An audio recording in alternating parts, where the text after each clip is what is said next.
Welcome to Learning English, a daily 30-minute program from the Voice of America. I'm Jonathan Evans. And I'm Ashley Thompson. This program is aimed at English learners, so we speak a little slower and we use words and phrases especially written for people learning English.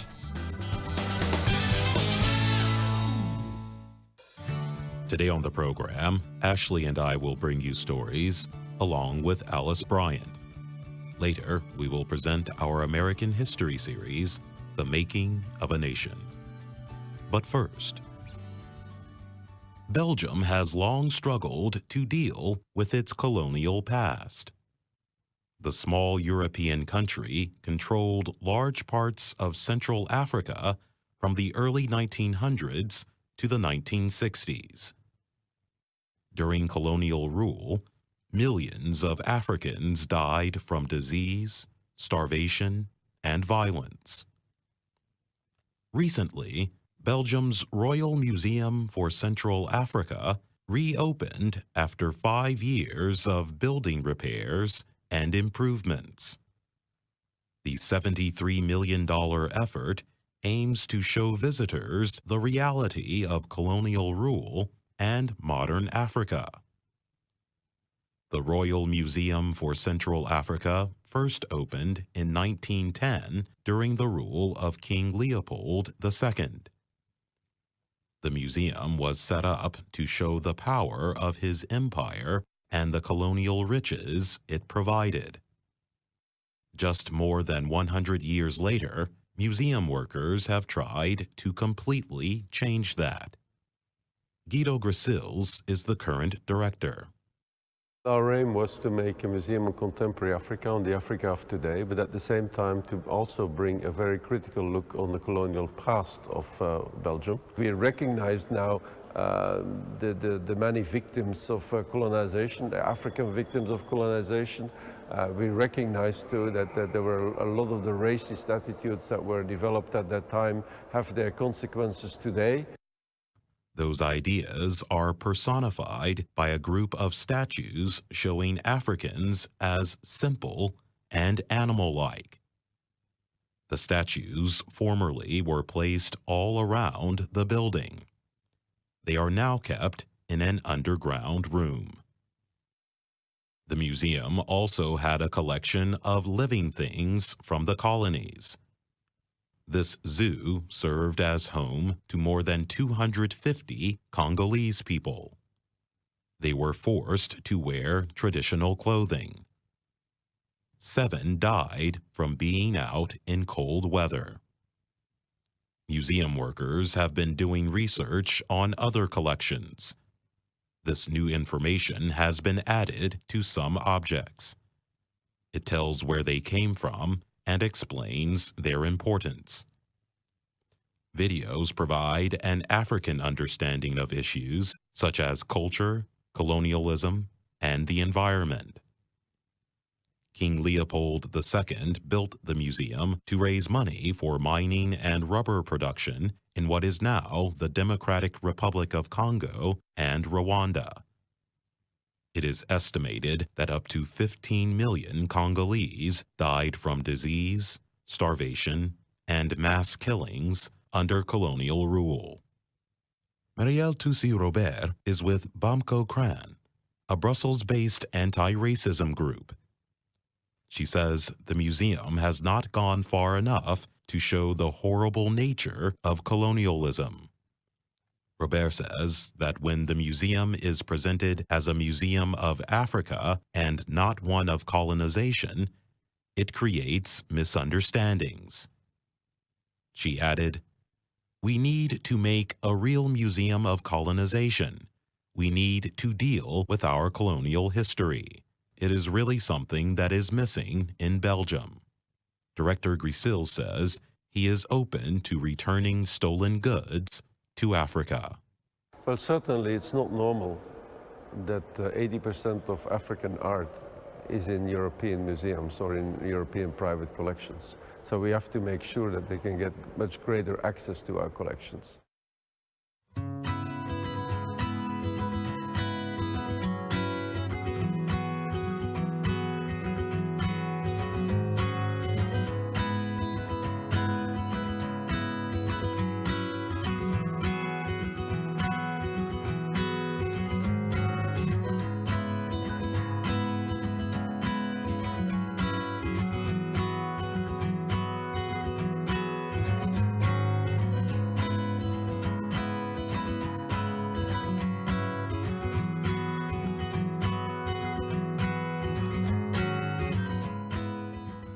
Record cold weather in the United States is forcing schools and businesses to close.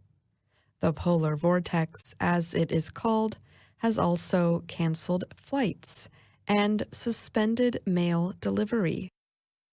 The temperature in Fargo, North Dakota, dropped to minus 35 degrees Celsius. In Chicago, Illinois, it was minus 28 degrees Celsius, but strong winds made the air feel like minus 50 degrees. The U.S. National Weather Service warns that a wind chill of minus 32 degrees Celsius could freeze a person's skin within 15 minutes. Officials turned city buses into mobile warming shelters to help keep homeless people safe. It all started with misplaced heat from Morocco, says winter storm expert Judah Cohen. He works for atmospheric and environmental research in Massachusetts. Last month, Cohen explains, the usually cold air some 30 kilometers above the North Pole quickly warmed by about 70 degrees Celsius. The area of air is known as a polar vortex. There is also a polar vortex above the South Pole. The quick temperature change was the result of hot air flowing in from the south. The warmer air split the polar vortex, leaving smaller pieces of it to move around. By Tuesday night, one of those vortex pieces reached the middle of the United States. The unusually cold air could stay around for several weeks. I think at a minimum, we are looking at mid-February, possibly through mid-March, Cohen said. Americans first began hearing the words polar vortex 5 years ago. In early 2014, the temperatures dropped to minus 27 degrees Celsius in places like Chicago. Weather experts, who had been using the term for many years, began using it on social media. But the National Weather Service says there is nothing new about it. It says the years 1977, 1982, 1985, and 1989 also brought unusually cold temperatures caused by a polar vortex. As Americans dealt with the extreme cold, President Donald Trump called for the return of global warming. He wrote on Twitter, "In the beautiful Midwest, wind chill temperatures are reaching minus 60 degrees, the coldest ever recorded. In coming days, expected to get even colder. People can't last outside even for minutes. What the hell is going on with global warming? Please come back fast. We need you." John Cook is a professor of climate change at George Mason University in Virginia. He said Trump's comment about the cold weather ignores the larger picture of a warming planet. He compared the president's comment to someone saying that nighttime proves the sun doesn't exist. Climate scientist Victor Gensini said, "This is simply an extreme weather event and not representative of global-scale temperature trends." Gensini, who works at Northern Illinois University, told the Associated Press, "The exact opposite is happening in Australia right now." Last week, the city of Adelaide, Australia, reached 46.6 degrees Celsius, the highest temperature ever recorded in a major Australian city. But it was even hotter in nearby Port Augusta, where temperatures reached 49.5 degrees Celsius. Another climate scientist, Zeke Housefather of Berkeley Earth, said it was important to remember the difference between climate and weather. In a warming world, you're still going to have unusually hot and unusually cold events happening in a particular part of the world, Housefather said. Weather is not going away.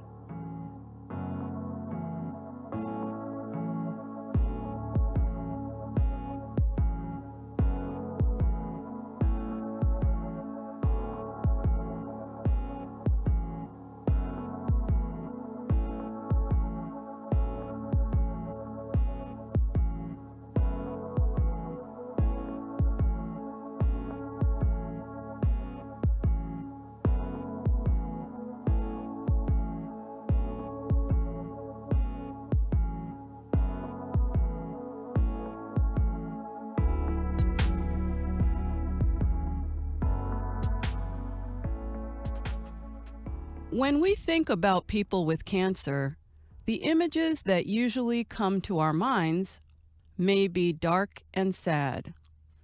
But that is not what Linda McCarthy sees. McCarthy is a photographer.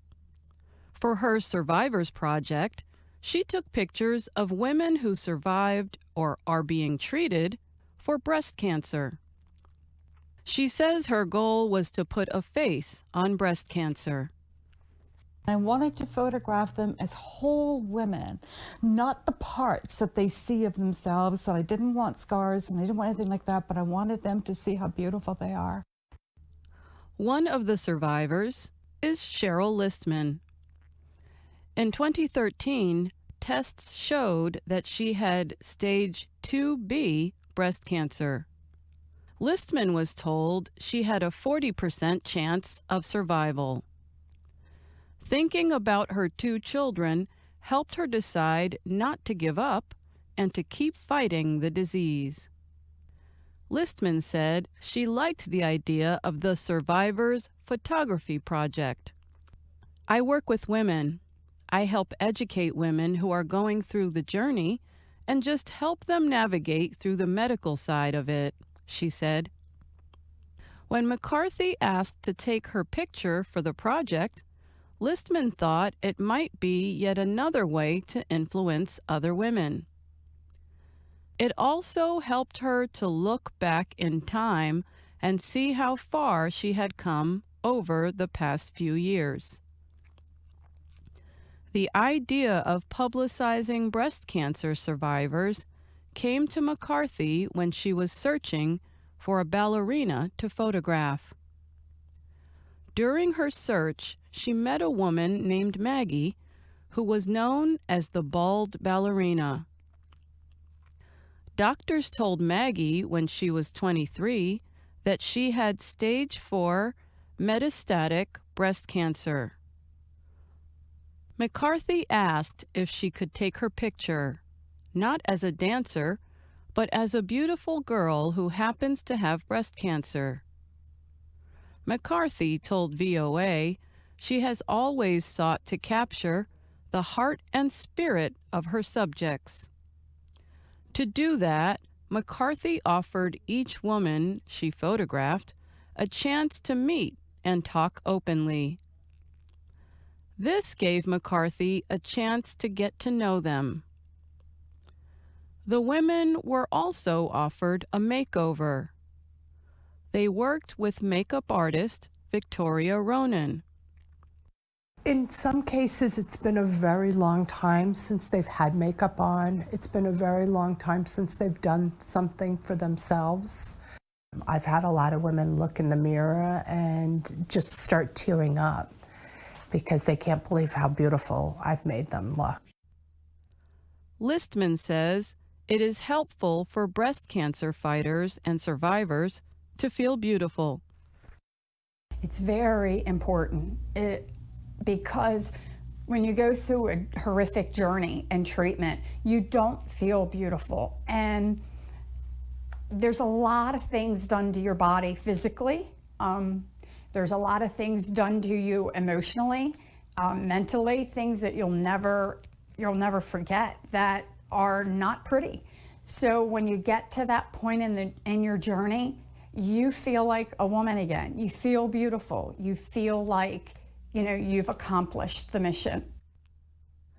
McCarthy says she hopes that one day she will write a book about her experience capturing survivors in photographs. I'm Alice Bryant.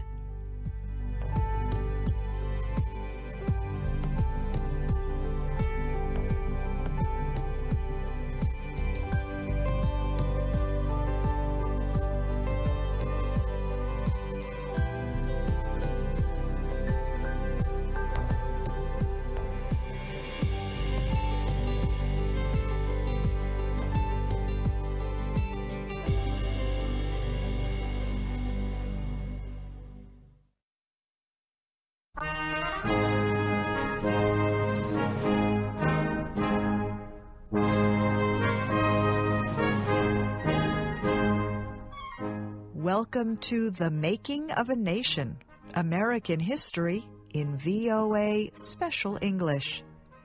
By February 1st, 1861, 7 southern states had withdrawn from the United States of America. They created their own independent nation, the Confederate States of America.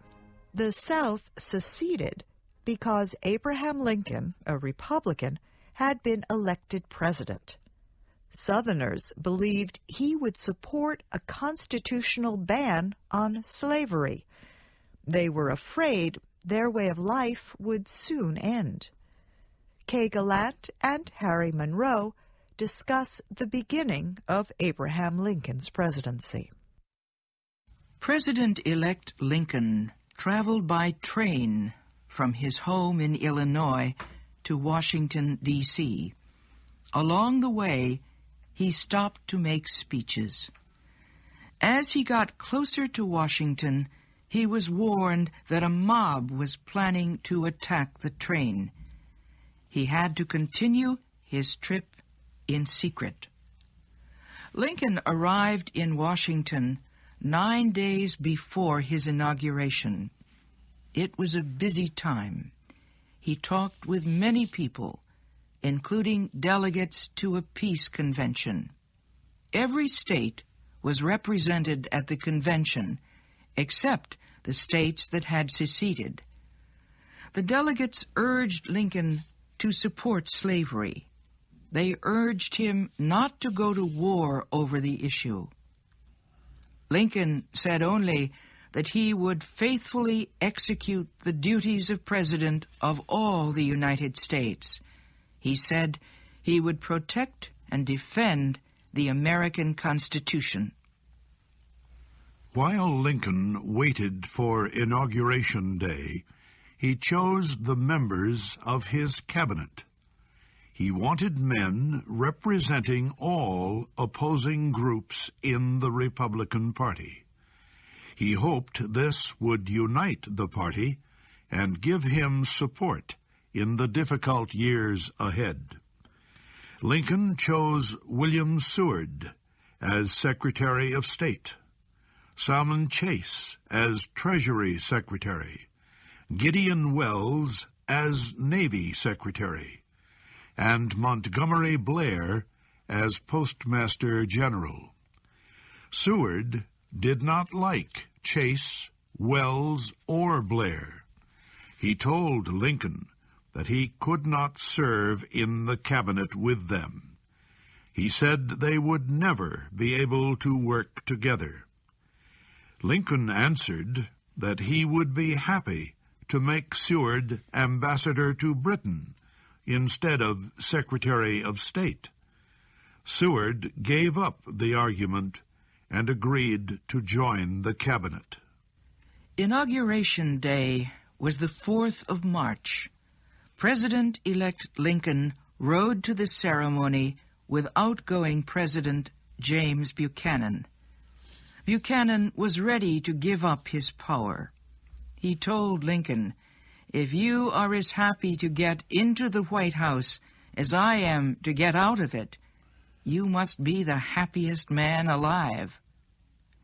The inaugural ceremony took place outside the Capitol building. Lincoln was to give his inaugural speech before being sworn in. He had worked hard on the speech. He wanted to say clearly what his policy would be on slavery and secession. These were the issues which divided the country. These were the issues which were leading the country to civil war. This is what Lincoln said. There seems to be some fear among the people of the southern states that because a Republican administration is coming to power, their property and their peace and personal security are threatened. There has never been any reasonable cause for such fears. In fact, much evidence to the contrary has existed, open to their inspection. It is found in nearly all my published speeches. In one of those speeches, I declared that I had no purpose, directly or indirectly, to interfere with the institution of slavery in the states where it exists. I said I believed I had no legal right to do so, and no wish to do so. This statement is still true. I can only say that the property, peace, and security of no part of the country are to be in any way endangered by the incoming administration. Lincoln noted that 72 years had passed since the first president was inaugurated. Since then, he said, 15 men had led the nation through many dangers, generally with great success. He went on, I now begin the same job under great difficulty. The breaking up of the Federal Union, before only threatened, now is attempted. I believe that under universal law and the Constitution, the union of these states is permanent. This is shown by the history of the Union itself. The Union is much older than the Constitution. It was formed, in fact, by the Articles of Association in 1774. It was continued by the Declaration of Independence in 1776. It grew further under the Articles of Confederation in 1778. And finally, in 1787, one of the declared reasons for establishing the Constitution of the United States was to form a more perfect union. I therefore believe that, in view of the Constitution and the laws, the Union is not broken. I shall make sure, as the Constitution orders me to do, that the laws of the Union are obeyed in all the states. In doing this, there needs to be no bloodshed or violence, and there shall be none unless it be forced upon the national government. The power given to me will be used to hold, occupy, and possess the property and places belonging to the government, and to collect the taxes. But beyond what is necessary for these purposes, there will be no invasion, no using of force against or among the people anywhere. Lincoln then repeated some statements he had made during his campaign for president. He used them to explain the differences between North and South. One part of the country, he said, believes slavery is right and should be extended. The other part believes slavery is wrong and should not be extended. This, he said, was the only important dispute. Lincoln admitted that even if the dispute could be settled peacefully, there were those who wanted to see the Union destroyed. He said his words were not meant for them. They were meant only for those people who really loved the Union. He said, "Physically speaking, we cannot separate. We cannot remove our sections from each other, nor build an impassable wall between them. A husband and wife may be divorced and go away from or out of the reach of each other. But the different parts of our country cannot do this. They must remain face to face, and relations, friendly or hostile, must continue between them. Is it possible to make those relations better after separation than before? Can aliens make treaties easier than friends can make laws? Can treaties be more faithfully enforced between aliens than laws can be enforced among friends? My countrymen, one and all, think calmly and well upon this subject. Nothing valuable can be lost by taking time. In your hands, my dissatisfied fellow countrymen, and not in mine, is the great issue of civil war. The government will not attack you. You can have no conflict without being yourselves the aggressors. We are not enemies, but friends. We must not be enemies. Though emotion may have damaged them, it must not break our ties of love." Abraham Lincoln then placed his hand on the Christian holy book, the Bible. The Chief Justice of the United States then spoke the presidential oath. Lincoln repeated the words, and the United States had a new president. Lincoln's first crisis came quickly. It was a problem left unsolved by the outgoing president. Lincoln had to decide immediately what to do about the federal fort in the harbor of Charleston, South Carolina, Fort Sumter. The fort was surrounded by Southern artillery. Southern gunboats guarded the harbor. The federal troops inside Fort Sumter were getting dangerously low on food. But any attempt to send more men or supplies would be seen as an act of war, civil war. And that's our program for today.